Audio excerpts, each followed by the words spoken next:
Hey folks, this is Chris with Oregon Figs. It's October 14th, 2024. Season is winding down. Beautiful red maple up there. It's an autumn blaze.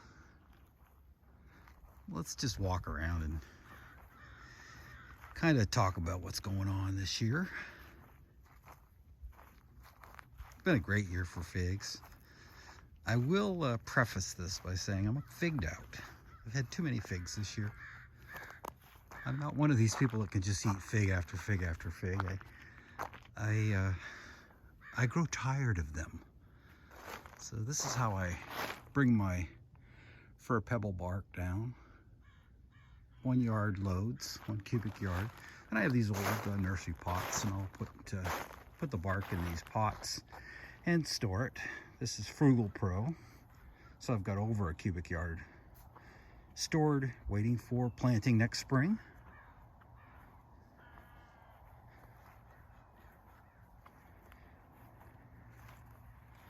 There's a Tillamook gummy-berry that I put in.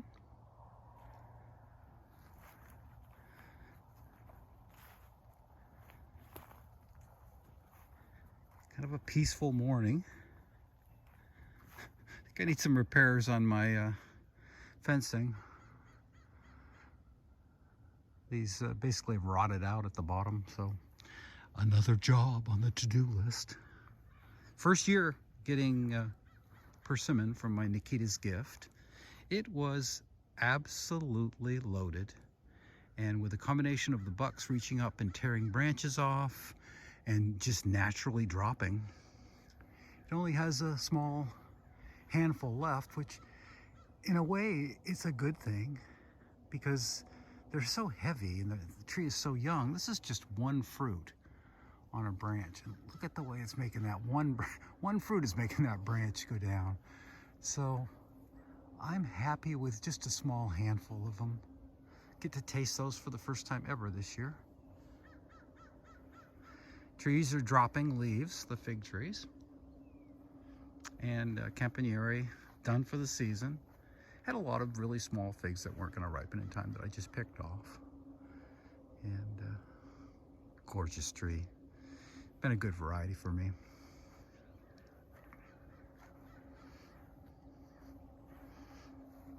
There's Bifaro Zeus dropping leaves.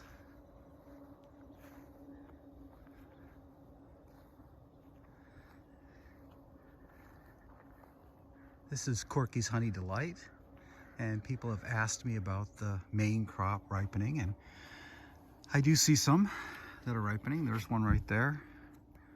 It's not very soft. I see another one up there. Looks to me like those are ripening. That one's ripening. The problem is it's middle of October, and figs that start ripening at this time of the year are not going to be any good. It's a young tree though. Maybe it will begin to ripen main crop earlier in the season. I'm not really sure. Let's go down and look at Desert King. It's been doing the same thing, ripening main crop. But once again, too late in the season. There's just not enough sugar. So when the trees start dropping leaves, there's less photosynthesis. There's still some green on the tree. Quite a few left on. So this may be a new thing. Before this year, I never had a main crop ripen on DK, and this year I had some. They weren't great, but they did ripen. They're small.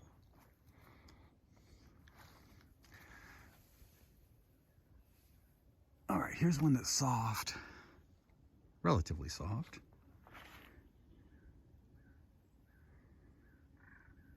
Let's take a look and see what it looks like inside.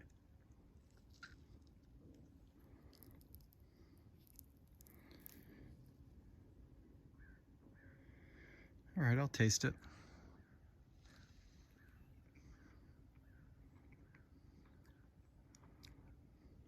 Yeah, how much sugar?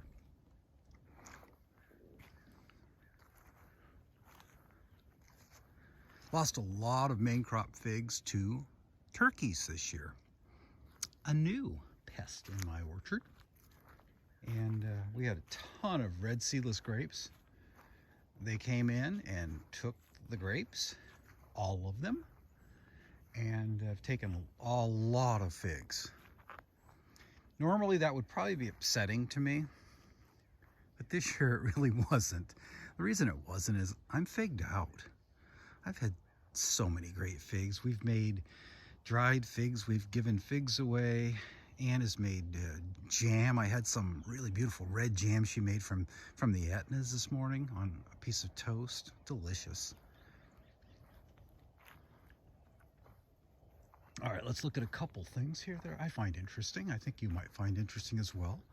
Iranian candy died to the ground. I did not think it was going to come back. And this was always a very sickly tree. It only has lignification on the bottom and not on the top. So we'll see how well this overwinters.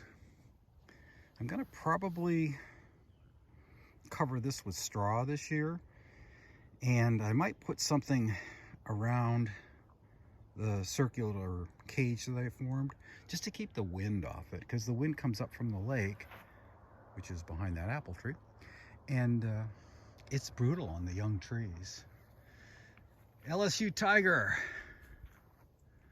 It ripened a few. The turkeys got a few. It just it comes on late here in the Willamette Valley, and when it comes on really late, you're dealing with a lot of pests, in this case turkeys, and a lot of bug pressure, and less sweetness because it's cooler in the evenings, and a lot of moisture problems coming in. So it's one of those figs that's an October fig for us. And I'm not a huge fan of October figs in the Willamette Valley. Plain and simple. This is the little I-258 I put in ground this year. It's done really well. Beautifully lignified. This should overwinter nicely. And it had a little bit of growth, so I have a potential for Breba. It's in ground for Breba. It's much too late for main crop. Let's go around and look at a couple that I put in late summer. So this is a California seedling that I put in. Really big leaves. Nicely lignified. Top of this looks a little strange though. That does not look good. So I'll probably come in there and snip that right in there somewhere. But it seems lignified to the point where I shouldn't have to worry too much about it.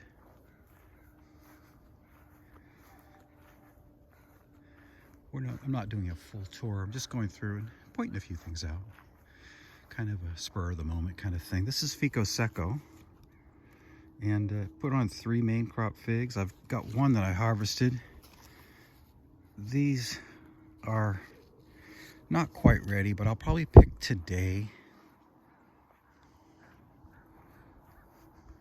This is a tray I put in the end of the summer as well. So the thing that I try to do with my trees is I try to grow them up and pinch them and create some scaffolding if they're going to become single stem trees. And I pinched this right there, and it formed 1, 2, 3 scaffolds. Scaffolds are nicely lignified, which is an excellent thing, except for this one, a little tiny bit of green. This is De Terres Esplet, and I'm excited to have that in ground. I was going to put it in ground this spring, and it was, let's see if I can remember right. You see where that tape is right there? That's about 20 inches off the ground. That's how high the tree was. I let it grow in a 7-gallon pot on my deck, and it got up to here. I pinched it and it formed scaffolds. That's why I wasn't in a big hurry to get it in ground in the spring, because I wanted to get more growth and lignified growth. And I think by putting it in a 7-gallon, that was beneficial. Vincenzo, a little report on Vincenzo here. Main crop. some that look like they're aborting, and then some other ones that were good size. It put figs on early and just never ripened them, but it's a really young tree and it's in ground for Breba, so that's not all that disappointing. Green Minchurenska is kind of interesting. It has a lot of suckers it put on, and I'm going to turn this into a bush, and they look fairly well lignified. So what I'll do with all of these suckers is I'll let them overwinter, and after they break bud, I'll look at the ones I want to choose and probably choose about 4 of them. But there's no sense of cutting them now because you don't know if they're going to make it. Some main crop that's close to ripening, and I think in a good year these will ripen. Young tree. Now, there was something else I wanted to show you. I'm trying to remember. Oh yeah, I noticed something this morning. You're kind of walking with me today. Obviously this hasn't been scripted. This video is not edited, not scripted. You're walking with me in my orchard. Plain and simple. No music, just me. This is Beck Day Prayer to You. Now, this is what I noticed this morning. If you look down on the base of that, that looks terrible. But what I did was I let this little sucker come up. It's only about 11 inches maybe, but it's beautifully lignified. I think eventually I'm going to lose that main part of the tree. So that's my backup. And I'm trying to always keep suckers as potential backups in case I have issues with the trees. I've also noticed, I'll take it down here, another thing I noticed. You can tell this isn't scripted. My LSU Ouye. I've noticed that the LSU figs for me seem to split at the base of the stem and upwards, the bottom, 18 inches or so. And I'm noticing cracking on this tree. It had some nice figs on it. The turkeys harvested those this year, so I think those would have actually been early enough to harvest. It would have been in early October, maybe around the 9th or so, but that's still doable here. Back up the hill until I get sidetracked again. Beautiful morning. Got a little track from my pickup up and down. I've been coming up and down this 18-foot wide row that I created. It turns out that's really nice because I can get my pickup in here and I can come in with material. Like this tree was, the saucer was a little bit low, and I just come in with some Frugal Pro and I build it up. Shoveling it off the back of the pickup, coming downhill, works really well.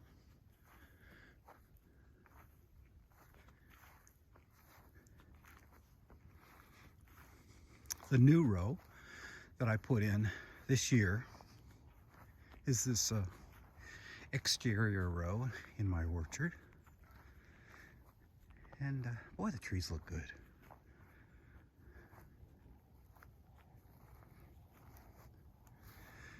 Bill's Communa, very healthy looking.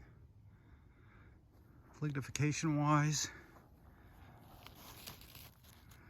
almost fully lignified. I might get a little tip death, but shouldn't be too bad.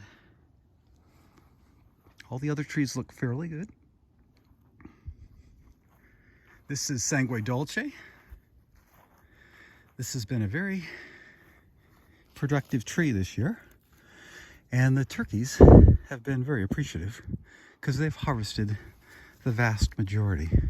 It's one mother turkey that comes in with about, I think she has 9 babies. And they jump up and just eat them. I had organza bags. They just eat right through the organza bag. Rather strange. So that's been a new twist and turn for the year. Smith had a few. This is what they do. They come in and they jump up and they just chew on them. So Smith had a few. Still really, really late. They're October figs. The more I grow here in the Willamette Valley, the more I'm not interested in October figs. Although the turkeys sure are interested in them.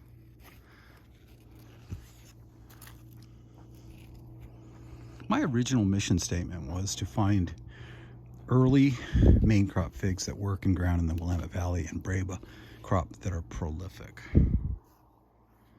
And I'm working myself back towards that original statement. The more I grow, I think my original instincts were right on. That Breba and the Willamette Valley is really the way to go. When I got started, no one used the word prolific when it came to Breba. They were just talking about Breba. They would show pictures, maybe one or two that they've ripened, sometimes in a pot, occasionally in ground. But nobody really talked about how prolific a crop was. And I've taken the attitude that I don't want to put a Breba producer in ground that's only going to give a small handful of figs every year. I want prolific. So the ones I'm testing, I want to see if they truly are prolific. And this year, Bifero Zeus has proven to be prolific. And I have a bunch of young Breba trees that it will take a few years, but we'll see. So I'm working myself right back to the start. Big circle for me. Right back to my original mission statement. Prolific Breba crops in the Pacific Northwest and early mains that will ripen their crops in mostly September, starting at the 1st of September. That's what Campagneri does. Brown Sugar Crunch is just a little bit behind it, but it does really well too. This is Rhone de Bordeaux. Just went in ground here this summer. I originally had it in ground back in either 2019 or 18, and I lost it to the bucks, and I moved it, and then it died back again, and I just had miserable luck with it. So I put a new tree and a fresh tree in, and we'll see if we can get that going. There are challenges to planting in ground when you're in a totally exposed area like this. People think that if you're in a backyard and you have trees, and that's not a microclimate. Trust me, you don't have to be up against a south-facing wall to have a microclimate. If you're in a little area that's cushioned and comforted by surrounding trees, buffering the winds, that is a microclimate. Don't think people have wrapped their heads around that yet. At least locally they haven't. Tia Pena, in ground for Breba, super late variety. The lignification on this is excellent. That's really good. I'm just bouncing around. And I added 2 cups of coffee today, so I have no real excuse. This is Granthams Royal. All of that growth from the main stem, that's all this year's growth. So we should be able to test that this year to see if it's the same as Bifero Zeus. Pictures look similar. Going up the hill.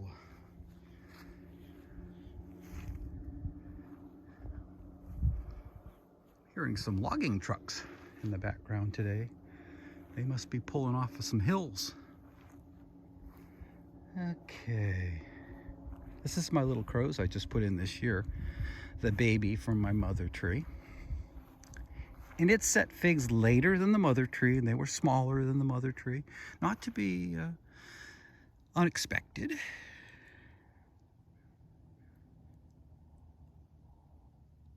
still looks really good though. Really happy with it. The mother tree put on quite a few figs that the turkeys have enjoyed. Yeah, so here's another problem. When you start going late in the season, oh, there's the problem right there. That's a cucumber beetle.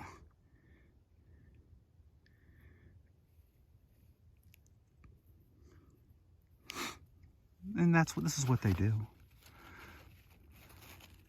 This fig isn't ready, but it's been chewed by the beetle, so they just start to work the exterior off. So one thing about the Mount Etnas is they are phenomenal if they ripen in September. And once it starts to getting into the cooler weather, they're just not as good. They need warm, dry temperatures to really give you that concentrated berry goodness. They're still good. They're just not as good as when it's really dry. All right, let's go look at another one that just went in ground this summer. One of the ones that I was going to put in ground early in the year, in the spring, and decided I want to grow it out a little bit more, and I'm glad that I did. And it's dropping leaves. Improved Celeste, tree that was started in 2022, and it grew from right about where that tree chain is. That's all new growth, and I pinched it right here. And Mother Nature is fascinating. It throws out scaffolding in beautiful proportions and placed strategically, all on its own. I didn't tell it to throw this scaffold out here and to space this one nicely and to space that one so nicely. You pinch it and it'll just do it on its own. Early main crop. Back to the beginning. That's where I'm going. Back to the beginning with figs.